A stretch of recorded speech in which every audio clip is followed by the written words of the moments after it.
Hello दोस्तों, welcome back to my YouTube channel. तो दोस्तों, कैसे हैं आप लोग? उम्मीद है आप लोग बहुत ही अच्छे होंगे, है ना गाइस। देखिए ना, हेलिडा कितनी क्यूट दिख रही है ना।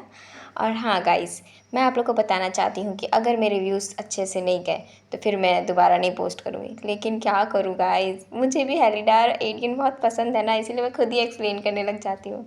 और आप लोग को भी पसंद है, इसीलिए मैं एक्सप्लेन कर देती हूँ।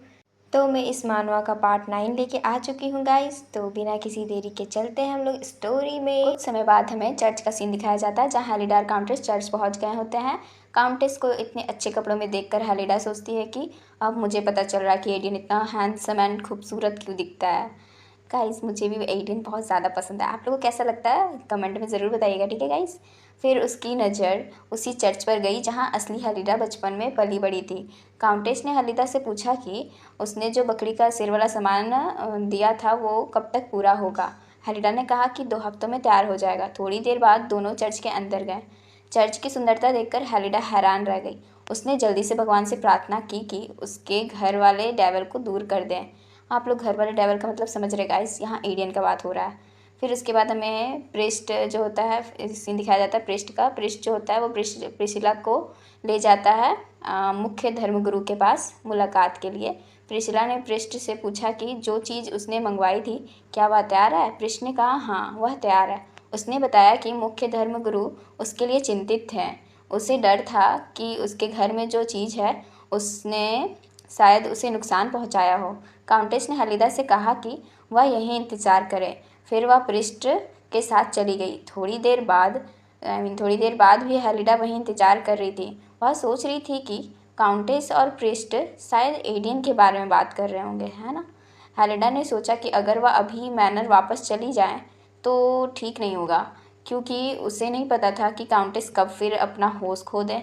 और हेलिडा कल ही मरते मरते बची थी, इसलिए उसे एलियन से निपटने के लिए कुछ सोचना था। उसने अपना गच्चा मशीन निकाला। गाइस, आप लोग इस गच्चा मशीन को किस एपिसोड में देखेंगे, शायद 6 या 5 में, ऐसा कुछ याद नहीं मुझे। तब इसे ये लकी ड्रॉ में मिला था। उसे उम्मीद थी कि चर्च में शायद उसकी किस्मत अच्छी हो जाए, और सच में उसे एक रेयर हर्ब मिल जाता है। हेलिडा को लगा कि इस दुनिया में आने के बाद चर्च ही ऐसी जगह है जहाँ उसे सबसे ज़्यादा सुकून मिलता है। यही वह जगह थी जहाँ असली हेलिडा पैदा हुई और बड़ी हुई थी, इसलिए यह जगह उसके लिए घर जैसी थी। हेलिडा इतना आराम महसूस कर रही थी कि उसे पता ही नहीं चला कोई उसके पास आ रहा है। तभी एक बूढ़ी औरत उसके पास आ गई अचानक से। उसने कहा कि बहुत समय हो गया हेलिडा को यहाँ आए हुए। वह पुराने दिनों को याद करने लगी और खुश थी कि हेलिडा अब बड़ी हो गई है। हेलिडा ने सोचा कि यह औरत शायद असली हेलिडा को जानती थी। उस औरत ने पफल्स क्राफ्ट फैमिली के ओल्ड पीपल के लिए क्लिनिक खोलने की बात भी सुनी थी। लेकिन हेलिडा सोच रही थी कि वह जगह असल में एलियन के लिए लोगों को मारने की जगह है। अचानक बूढ़ी औरत ने उसे पकड़ लिया। उसने पूछा कि वह होली चर्च में क्या लाई है, और क्या वह किसी डेविल की पूजा करने वाले को जानती है। हेलिडा ने समझाया कि वह सिर्फ स्टफ गॉड हेड बना रही है, लेकिन गॉड चर्च में डेविल का सिंबल माना जाता है। बूढ़ी औरत ने हेलिडा को हॉली वाटर दिया। उसने कहा कि इससे शैतान को डैमेज पहुंचाया जा सकता है, नुकसान पहुंचाया जा सकता है। वह औरत हेलिडा को भगवान पर भरोसा रखने को कह रही थी। तभी एक प्रिस्ट वहां आ गया। उसने पूछा कि वह औरत यहाँ क्या कर रही है। बूढ़ी औरत घबरा गई और भाग गई, तुरंत वहाँ से चली गई घबराकर। प्रिस्ट ने बताया कि वह औरत एक फेमस थीफ है, चोर है। उसका नाम जोएन है। वह लोगों को भगवान पर भरोसा रखो बोलकर पास आती है और उसके सामान चुरा लेती है। जोएन पहले चर्च ऑर्फनेज संभालती थी, लेकिन बच्चों की देखभाल का नाटक करके उनके पैसे भी वह चुरा लेती थी। बच्चों को पैसा कौन चुराता है यार। प्रिस्ट खुश था कि हेलिडा बिल्कुल ठीक ठाक है, उसके साथ कुछ ऐसा नहीं हुआ, सिवाय उन बारों के जब जोएन मजाक में ऐसा करती थी।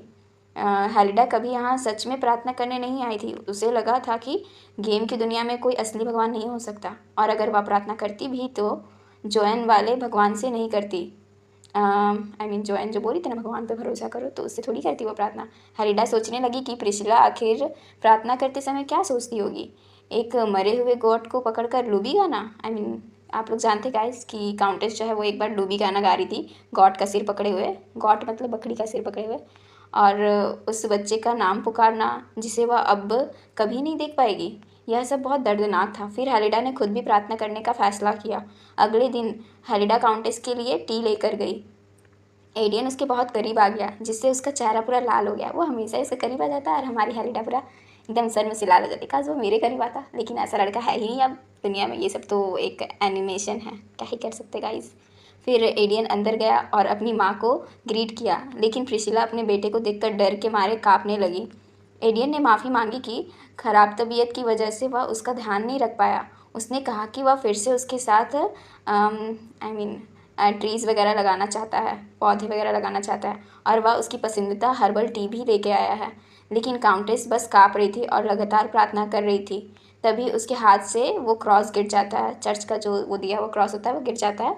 हेलिडा जल्दी से उसकी मदद करने गई। उसने एडियन से कहा कि उसकी माँ अभी भी बहुत डरी हुई है। उसी पल हेलिडा सोचने लगी कि वह हीरो बनने की कोशिश क्यों कर रही है, अपनी जान खुद ही खतरे में डाल क्यों डाल रही है, वो पागल है क्या। अगर एडियन ने कहीं उसे मार वार दिया तो। हेलिडा प्रिसिला की आंखों के दर्द और उसके अकेलेपन को पूरी तरह समझ नहीं पा रही थी। फिर भी उसने एडियन से दूरी बनाए रखने को कहा। लेटिशा ने हेलिडा को डांटा।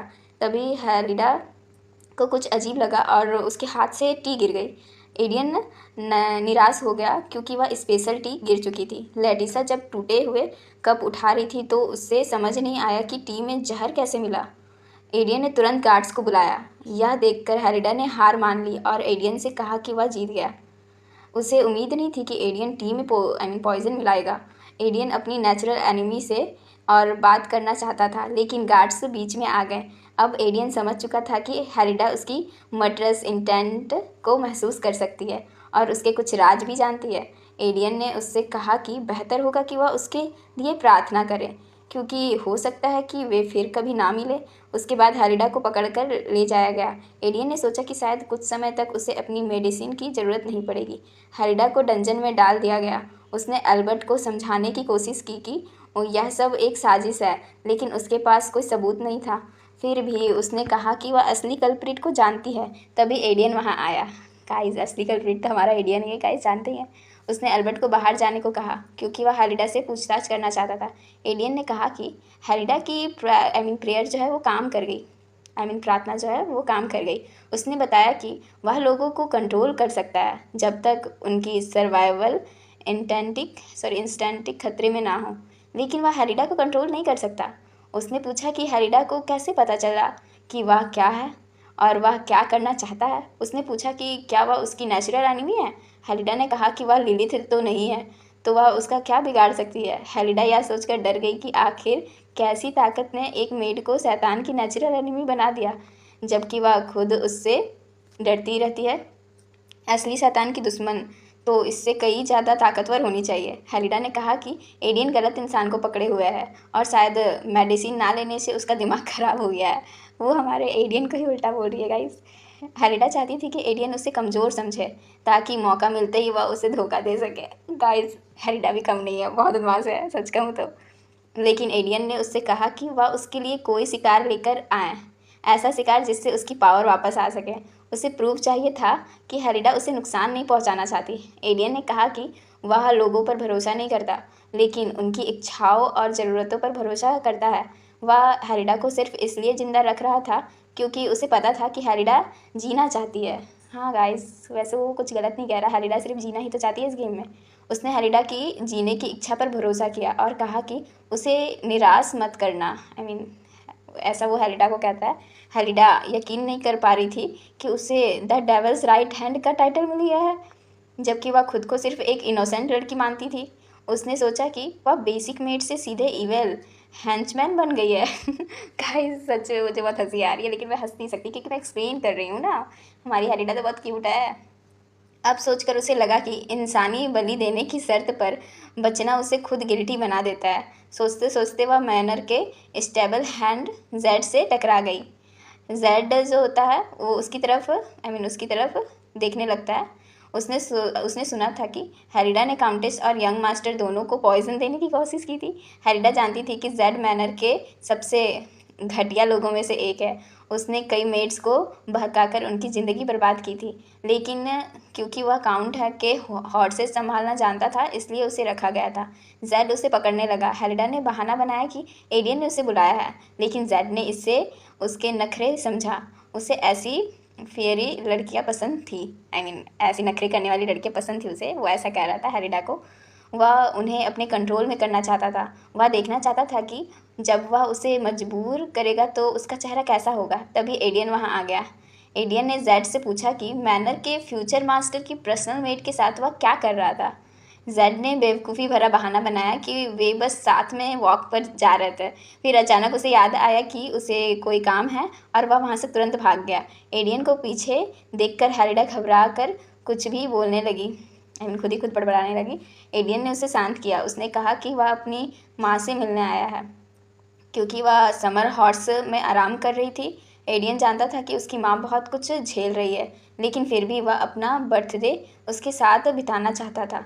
यह कहते हुए वह थोड़ा उदास लग रहा था। उसने कहा कि जो लोग उसकी असली सच्चाई जानते थे, आई मीन जानते हैं, वे सब उसे छोड़ चुके हैं। यह सुनकर हेरिडा को अजीब महसूस हुआ।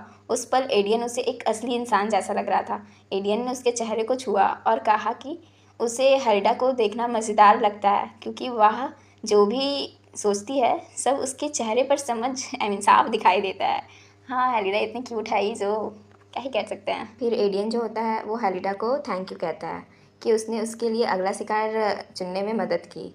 लेकिन हेरिडा ने ऐसी बात सुनने की बिल्कुल उम्मीद नहीं की थी, इसलिए उसने मैनर में रहने वाले लोगों की एक लिस्ट एडियन के सामने रख दी। दोनों साथ चलते हुए सबसे पहले हेरिडा ने बताया कि एल्बन लिस्ट में सबसे पहला नाम एल्बन का दिया, लेकिन एडियन ने मना कर दिया क्योंकि उसके जैसा काम का इंसान मिलना बहुत मुश्किल था। एडियन ने ऐसा कहा। फिर हेरिडा ने रसोइये जिसका नाम सेलेमेंट का था उसका सुझाव दिया, लेकिन एडियन ने उसे भी मना कर दिया क्योंकि वह काउंटेस की पसंदीदा आई मीन विप्ड क्रीम क्रीपिस बनाना जानती थी। इसके बाद हेरिडा ने वायलिन बजाने वाले मैथ्यू का नाम लिया, लेकिन एडियन जिसे अच्छी कला बहुत पसंद थी उसने उसे भी मारने से मना कर दिया। उसने कहा कि मैथ्यू पूरे देश के सबसे बेहतरीन कलाकारों में से एक है। यह सुनकर हेरिडा गुस्सा हो गई, थोड़ा झुंझला गई। उसने लिस्ट दिखाई जिसमें हर नाम कटा हुआ था। फिर उसने पूछा, क्या आपको सच में अपनी ताकत वापस चाहिए भी या नहीं? यह सुनकर एडियन ने बात का तरीका बदलने का फैसला किया। उसने कहा, किसे मारना है यह सोचने से पहले तुम्हें यह दिखाना बेहतर होगा कि मैं मारता कैसे हूँ। हेरिडा के चेहरे पर डर देखकर एडियन समझ गया कि एक सामान्य इंसान के लिए हत्या जैसी चीज़ अभी भी बहुत भयानक है। उसने कहा कि वह उसे उसकी इच्छा के खिलाफ कुछ भी करने के लिए मजबूर नहीं करना चाहता। तब एडियन जाने लगा तो हेरिडा ने उसे रोक लिया। उसे रोकने की ज़रूरत नहीं थी, लेकिन वह फिर से बोलने लगी। इस बार उसने हत्या के तरीके के बारे में एक योजना बताई। उसने कहा कि अगर सिर्फ थ्योरी की बात करें तो काम 3 स्टेप में हो सकता है। पहला, वह किसी इंसान को मारने की हालत तक पहुंचा देगी। दूसरा मरने की हालत तक पहुंचा देगी। दूसरा, उसे एडियन के पास ले आएगी। और तीसरा, आखिरी वार एडियन करेगा। एडियन ने कहा कि उसकी बात सही है, लेकिन उसने बताया कि सबसे ज़रूरी चीज़ पीड़ित का दर्द और हर हत्या के बीच का समय होता है। हर कोई भी मर्डर करने का एक समय होता है, ऐसा वो कहना चाहता है। जितना ज़्यादा और जितनी देर तक इंसान दर्द सहता है उतनी ही ज़्यादा उसकी ताकत वापस आती है। उसने कहा कि कितने लोगों को मारा इससे फ़र्क नहीं पड़ता, लेकिन अगर अगली हत्या में ज़्यादा देर हो जाए तो उसकी बीमारी और भी बढ़ जाती है। यह सुनकर हेरिडा ने कहा कि इतने समय तक यह सब अकेले झेलना उसके लिए कितना मुश्किल रहा होगा, है ना। उसकी बात सुनकर एडियन मुस्करा दिया। उसने कहा कि वह हेरिडा को बिल्कुल समझ नहीं पाता। उसे हेरिडा को समझना बहुत मुश्किल लगता है। कभी वह उससे प्लेग की तरह दूर भागती थी और कभी उसके मुरझाए पौधों को बचाने की कोशिश करती थी। तब हेरिडा ने उससे पूछा, ज़्यादा अजीब कौन है, इंसान के शरीर में रहने वाला शैतान या एक सामान्य इंसान? एडियन चुप हो गया। हेरिडा ने कुछ ऐसा कह ही दिया क्योंकि उसे महसूस हुआ कि हेरिडा सही कह रही है। हेरिडा हल्का सा हंस पड़ी। हेरिडा ने पहली बार देखा कि एडियन के चेहरे पर सिर्फ डरावनी मुस्कान ही नहीं आती, उसके चेहरे पर हल्की मीठी और उदास मुस्कान भी आ सकती है और वह छोटी छोटी बातों के बारे में भी सोच सकता है। एडियन का यह रूप शायद सिर्फ हेरिडा ने ही देखा था। दोनों कुछ देर और बातें करते रहे। फिर हेरिडा ने पूछा कि उसकी आखिरी हत्या को कितना समय हो चुका है। तभी एडियन अचानक खून की खांसी करने लगा और उसके सामने ही ज़मीन पर गिर पड़ा। एडियन को ज़मीन पर गिरा देखकर हेरिडा तुरंत रसोई की तरफ भागी। उसने उस नौकरानी की बात भी नहीं सुनी जो उसे वहाँ आने से मना कर रही थी। हेरिडा गुस्से में बोली, तुम लोग एडियन को उसकी दवा देना भूल गए हो।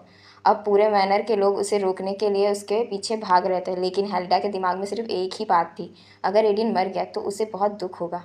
रात होने तक लेटिसा ने हेल्डा का धन्यवाद किया, थैंक यू कहा, और उसे फिर से एडियन की पर्सनल मेड बना दिया।